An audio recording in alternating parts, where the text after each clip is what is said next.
YouTube channel official iNews dan nyalakan loncengnya. Anda kembali di News Siang. Nah, ini untuk para wanita, Lofi dan juga pemirsa, klinik kecantikan di Jakarta memang menjadi salah satu sektor usaha yang terdampak pandemi COVID-19. Nah, lalu bagaimana inovasi perawatan klinik dengan menerapkan protokol kesehatan? Berikut liputannya.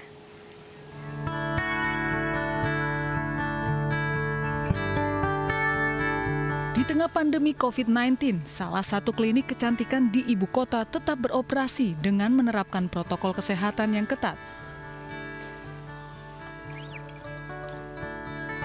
Sebelum masuk ke klinik kecantikan, pelanggan diperiksa terlebih dahulu suhu tubuhnya. Pelanggan wajib memakai masker dan diminta untuk menggunakan hand sanitizer. Selama pandemi, jumlah pengunjung hanya 50% dari kapasitas. Baik dokter, terapis, dan karyawan juga harus mentaati protokol kesehatan dengan menggunakan masker, face shield, sarung tangan, hingga APD lengkap. Dari semua karyawan kita itu juga sudah menggunakan APD yang lengkap, ya, seperti sarung tangan, masker, kemudian face shield, itu untuk menjaga kesehatan mereka juga. Para pengusaha harus memutar otak menjalankan klinik kecantikan saat ini karena pada awal PSBB di DKI Jakarta, klinik kecantikan harus tutup. Terlebih lagi jika lokasinya berada di pusat perbelanjaan. Mal sempat terkena regulasi tutup sehingga selama pandemi, klinik kecantikan sempat mengalami penurunan jumlah pengunjung. Untuk bertahan di tengah pandemi, klinik kecantikan memberikan berbagai penawaran mulai dari diskon, menyediakan perawatan-perawatan baru, pembelian produk secara online, dan promosi lain untuk menarik pelanggan. Nyaman banget kok, soalnya pas pertama kali kita datang itu langsung dicek suhunya, kemudian harus menggunakan hand sanitizer, kemudian pegawai-pegawainya juga udah pakai APD yang lengkap.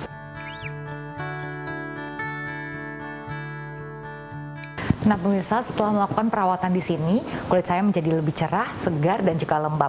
Proses yang dilakukan juga sangat nyaman dan rileks. Tentunya kita juga merasa lebih aman karena tetap menerapkan protokol kesehatan dengan ketat. Dari Jakarta, Nadia Raisa, Jemi Jasin, iNews melaporkan. Ya, pemirsa, dampak ekonomi yang diakibatkan pandemi COVID-19 menjadi ancaman bertambahnya jumlah anak yang menderita gizi buruk atau stunting. Tergerak MNC Peduli memberikan penyuluhan gizi dan pemeriksaan berkala untuk menekan jumlah penderita stunting di Kelurahan Sumur Batu, Bantar Gebang, Bekasi, Jawa Barat.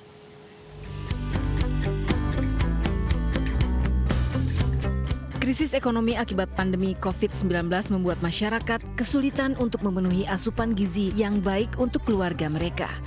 Hal ini tentu amat berbahaya bagi tumbuh kembang anak-anak yang dapat menyebabkan stunting akibat kurangnya asupan gizi.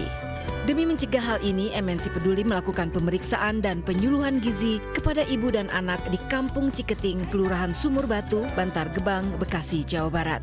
Di saat yang bersamaan, Posyandu Kelurahan Sumur Batu juga melakukan vaksinasi terhadap balita di wilayahnya. Bisa membantu banget buat rakyat sinilah gitu. MNC Peduli rutin menggelar pemeriksaan dan penyuluhan gizi sebagai upaya mencegah bertambahnya angka stunting pada anak di desa binaannya ini.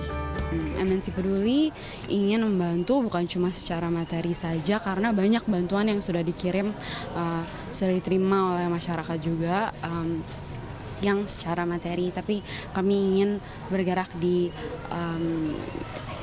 pemulihan anak-anak ini juga. Dan saya mendukung sekali program ini bisa membantu warga kami.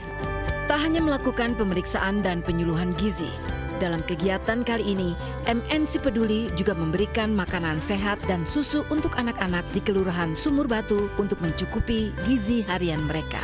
Tim Liputan iNews melaporkan.